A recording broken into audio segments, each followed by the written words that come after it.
Man, this place only offers plain or onion. I love these, but sometimes I want variety. That's right. Sometimes I want variety. Now, many people, including myself for much of the time, have considered the Miyoo Mini one of the best handhelds out there, one of the best starter handhelds. However, nothing is ever exactly as most people want. And with its lack of a GPU and limited support for custom firmware, it did have Onion OS, probably one of the best at the time custom firmwares out there. But that has been a few years, and there have been so many teams that have come along and created a lot of great custom firmware that you can't help but say, you know what? I love the Miyoo Mini, but man, I'd like something to have a little more custom firmware. Well, today we're going to talk about a clone that has appeared called the A10 Mini, which looks exactly in the same form factor, but is rocking a Rockchip 3326, a CPU that has a lot of custom firmware available for it. Remember to hit that like button and subscribe so you never miss an episode. But let's dive in and take a look at the A10 Mini and see, is it worth it just to change the CPU, or is this just a wannabe?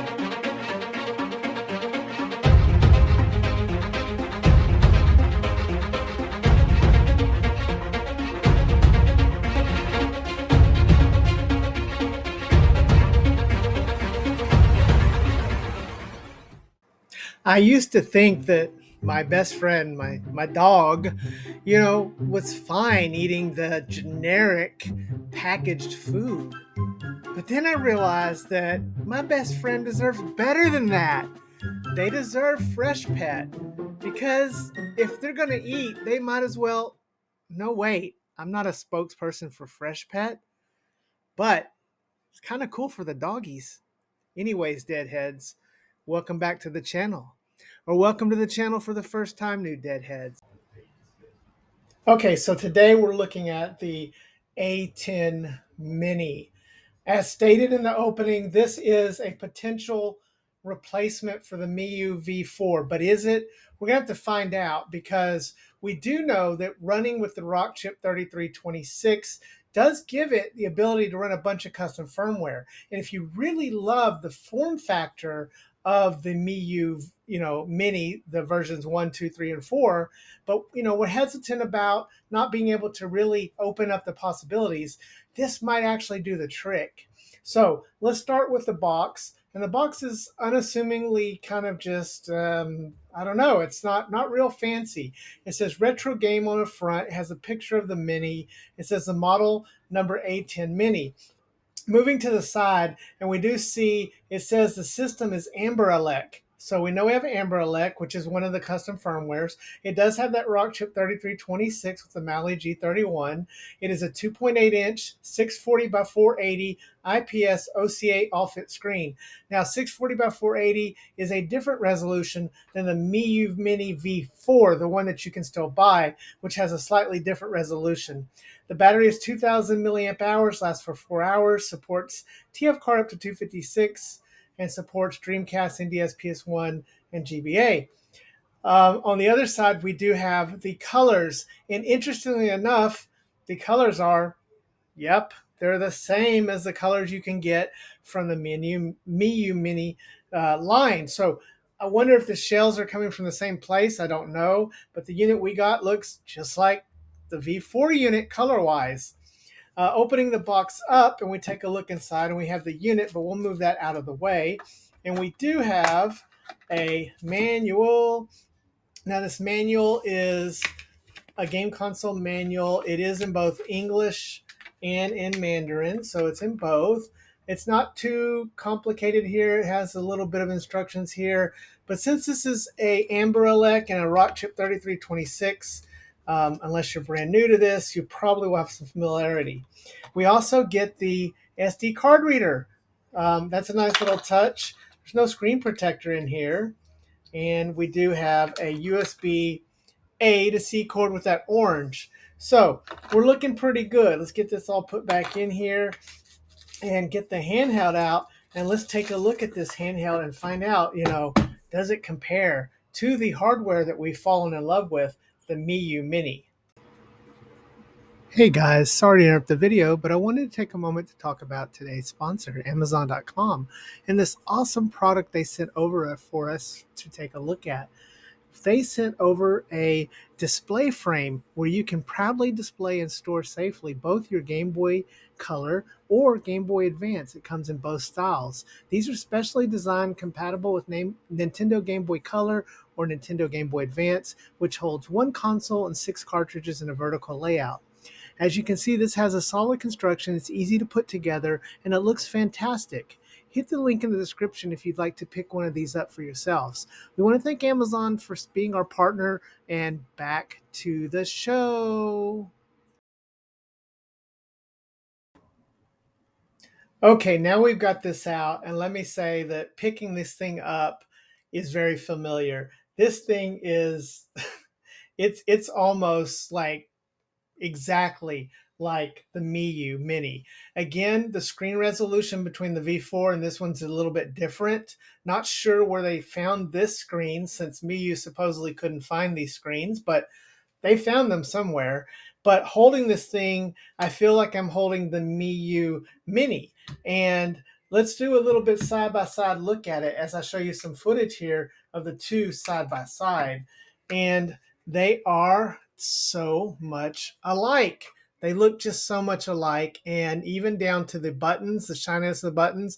Now, the placement of the start and select is a little different, but other than that, we have pretty much a pretty thing. Now, some of the ports are different. We do have the port placement on the bottom different because I'm sure they had to differentiate, but we have the very same looking shoulder buttons as the Miyoo Mini V4. So overall, we have something that looks very much like what we've seen before and are used to.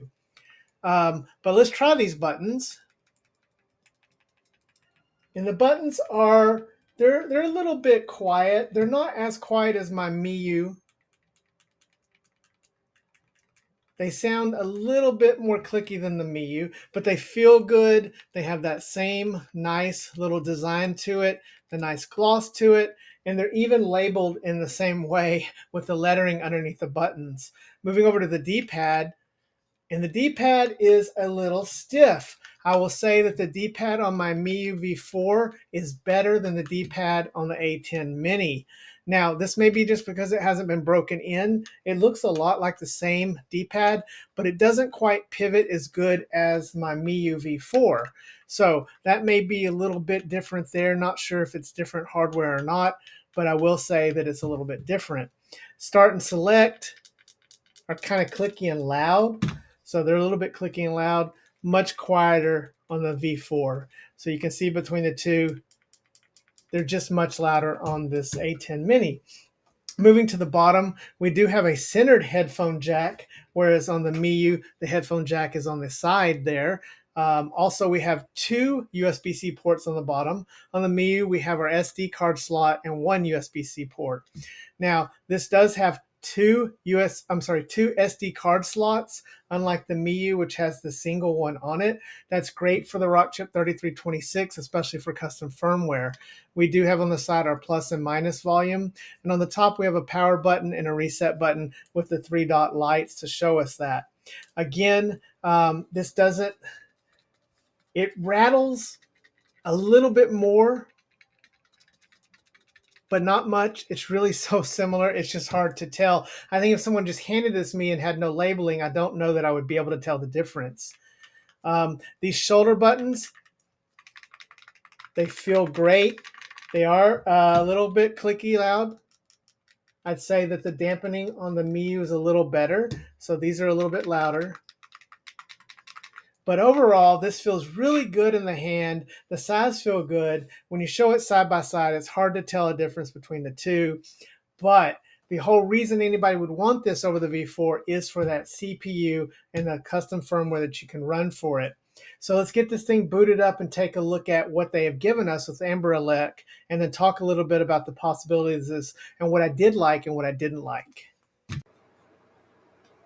Hey guys, sorry to interrupt the video, but I wanted to take a moment to talk about today's sponsor, AliExpress. We got the coolest thing from AliExpress. Now, if you're like me, sometimes you love a handheld, but you just find the sticks to be just too tiny, like these tiny little sticks that came with the 476H, and you really want something bigger. Well, friends, I've got a solution here. Thanks to our friends at AliExpress. We want to check out the Odin big caps here. So as you can see, we just got these in, and these caps fit any of the Odin Retroid style handhelds. Now, there are some different ones out there with removable caps, like some of the Neos that may not fit these. But if your handheld does fit these, you can see that these are beautiful, beautiful little sticks that attach to it using the same format, and they're big. They come in 3 different colors, as I show you here on the 476H here. You can see now we have nice big sticks in the gray colorway that matches here. And the best part is you get 2 sets when you purchase these. Hit the link in the description and use our coupon codes to save more. We want to thank AliExpress for sending over these Odin big joystick caps. Again, check out the link. Back to the show. Okay, so booting into this, we're greeted with a very familiar AYRJGF opening. We do have a little bit of A10 Mini branding here, but this thing boots up. It takes a minute to boot up when you first boot it up. I was a little surprised by how long it took to boot it up. Subsequent boot ups after that did not take nearly as long. So once you get this thing set up and going, you shouldn't have any problem with it. Now, the Rockchip 3326 has a lot of custom firmware with it, but just because a unit has a Rockchip 3326 in it doesn't mean that you can immediately use the custom firmware. We're still going to need support from the community or from the developers to put those on here. So as of the filming of this video, I have not ran into any officially supported custom firmware, but hopefully the units of these will get out to custom firmware developers and they'll start to mess with it and officially support it. So you can't really put Rocknix on this right now or ArcOS, but I'm really hoping in the future you can. So let's talk about what you have right now. Right now you have AYRJGF, which is a version of emulation, which actually improves emulation in a lot of ways. So I've come to really like this custom firmware. I think it's really well oriented, but there's still some missing things. For one, on my particular unit, my start and select are backwards. I don't know if that's a software problem or if that's an actual hardware problem. So since I don't have any other software to try it on, I don't know. Also, it may be isolated just to my unit that I got. I did get the white unit here, and so it's kind of hard to know. There is the function button here is currently not working, but it does have a lot of software in here, but it's a terrible curated version of it. The overall software in this is a pretty big disappointment. If you're thinking that you're going to jump into something that's going to match Onion OS, I'm here to tell you it's not.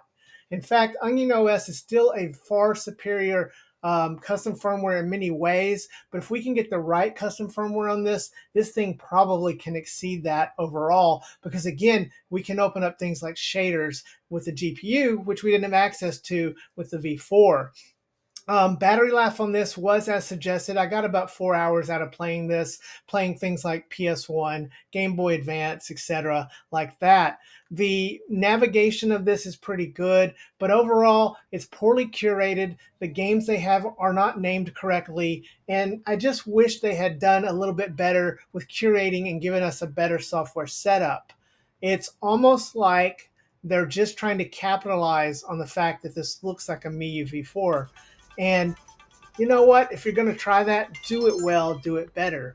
So let's talk about what I liked about this. I like the overall feel of this. I like the screen. I think it's a good screen. I'm surprised they found this 2.8-inch screen with 640 by 40 since Miyoo supposedly couldn't. So I really like the screen. I think that the hardware is good. The D-pad's a little stiff, but everything else is good. It's got a good battery life. I like the look of it. I wish they had maybe tried some different colors, but they went with the same colors you can get with the Miyoo V4, so there's that. What I don't like about this is the price. It's currently way overpriced, especially for a 3326. I don't like the software that they put in here. They didn't do a very good job curating this. We know what a Rockchip 3326 can do. This is going to play Port Master. It's going to play Pico 8. It's going to open up a lot of possibilities for that. Again, shaders, things that we weren't able to do with the CPU and the Miyoo V40. If I had to pick between each one at this time, I would still probably go with the Miyoo if I could get it, the V4. The screen is just slightly sharper on this one because it is a different screen, and it does have Onion OS. So, but if you were comparing its built-in OS to this, I would go with this. So that's my take on it. I think it's a good little handheld. It needs to come down in price. We need the custom firmware, and they need to ship it with a better curated games list, or no games at all. Drop the price, take the games out. You don't want to use the SD card on this anyways.